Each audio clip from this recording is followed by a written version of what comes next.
High, welcome back to my channel. আজকে বানাচ্ছি কাঁচা আম দিয়ে আমশক্ত। পাকা আমের আমশক্ত তো আমরা সকলেই খাই, তাই ভাবলাম কাঁচা আম দিয়ে টক ঝাল একটা আমশক্ত বানানো যাক।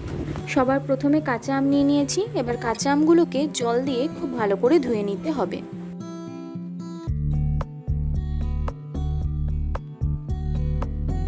আম ধোয়া হয়ে গেছে। এবার ছুরি দিয়ে বোটাটা কেটে একটা পিলারের সাহায্যে আমগুলোর খোসা ছাড়িয়ে নিচ্ছি। তোমরা চাইলে এটা বটি দিয়েও করতে পারো। এরপর আমগুলোকে টুকরো না করে ছুরি দিয়ে আমের মাঝখানগুলোকে চিড়ে দিতে হবে, যাতে আমের ভেতরটা খুব ভালো করে সিদ্ধ হয়। এবার সিদ্ধ করার জন্য একটা প্রেসার কুকারে কিছুটা জল দিয়ে তার মধ্যে আমগুলোকে দিয়ে কুকারের ঢাকনা বন্ধ করে দিচ্ছি। এরপর গ্যাসের ওপর বসিয়ে হাই ফ্লেমে 3টে সিটি পড়া পর্যন্ত আমগুলোকে সিদ্ধ করতে হবে। 3 থেকে 4টে সিটি দিলেই হবে। এরপর প্রেসার বের হয়ে গেলে ঢাকনা খুলে আমগুলোকে একটা পাত্রে তুলে ঠান্ডা হওয়ার জন্য রেখে দিতে হবে।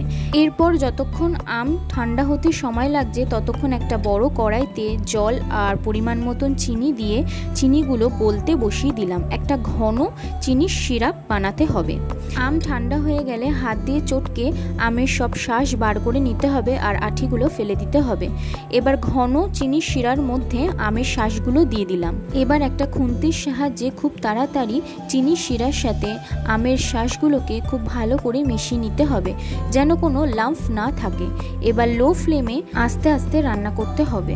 লো ফ্লেমে রান্না করতে করতে আমের পাল্পটা একটু ট্রান্সপারেন্ট দেখতে হলে তার মধ্যে স্বাদ মতো নুন আর দিচ্ছি ভাজা জিরের গুঁড়ো আর সামান্য লঙ্কার গুঁড়ো দিয়ে খুব ভালো করে সব কিছুকে মিশিয়ে নিচ্ছি।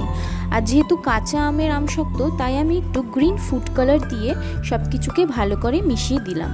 ব্যাস, এবার গ্যাস অফ করে দিতে হবে। আমি এখানে 2 রকমভাবে আমশক্ত বানানো দেখাচ্ছি। সবার প্রথমে একটা পাত্রে সামান্য তেল লাগিয়ে তেলটাকে ভালো করে পাত্রের গায়ে মাখিয়ে নিতে হবে। এরপর বানানো আমের পাল্পটা ওপর থেকে দিয়ে একটা স্প্যাচুলার সাহায্যে খুব ভালোভাবে সমানভাবে স্প্রেড করে নিচ্ছি।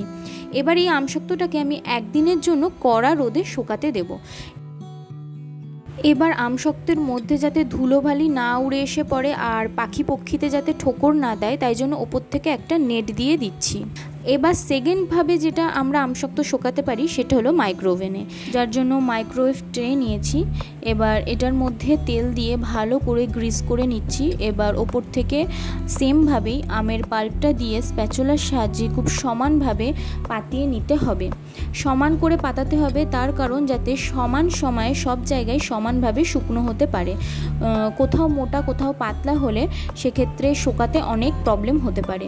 মাইক্রোওভেনটা 10 মিনিটের জন্য প্রিহিট করতে হবে ওই 65 থেকে 75 ডিগ্রি সেন্টিগ্রেডে। তারপর 7-8 ঘন্টা মতন সময় লাগবে আমশক্ত শুকনো হতে। হাত দিয়ে টাচ করলে যদি হাতে না লেগে যায় তাহলে বুঝতে হবে আমশক্ত রেডি হয়ে গেছে।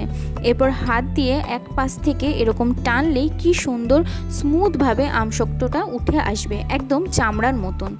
এরপর ছুরি দিয়ে কেটে নিলেই তৈরি হয়ে যাবে কাঁচা আমের টকঝাল মিষ্টি আমশক্ত।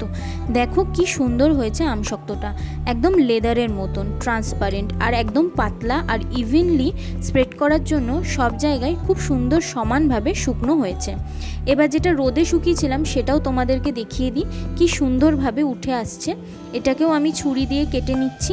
যে কোনো সাইজের তোমরা ছুরি দিয়ে কাটতে পারো তোমাদের পছন্দ মতন। শুধু টেক্সচারটা দেখো তোমরা, কি সুন্দর টেক্সচার এসেছে। আমশক্ত 5 থেকে 6 মাস স্টোর করে রাখা যেতে পারে। শুধু পরিষ্কার পরিচ্ছন্নতার খেয়াল রাখলেই এই আমশক্ত কিন্তু নষ্ট হবে না। তো তোমরাও এই ডিফারেন্ট রেসিপিটা ট্রাই করে জানাও রেসিপিটা কেমন লাগলো। Subscribe to my channel. Also don't forget to like, comment and share. Thanks for watching.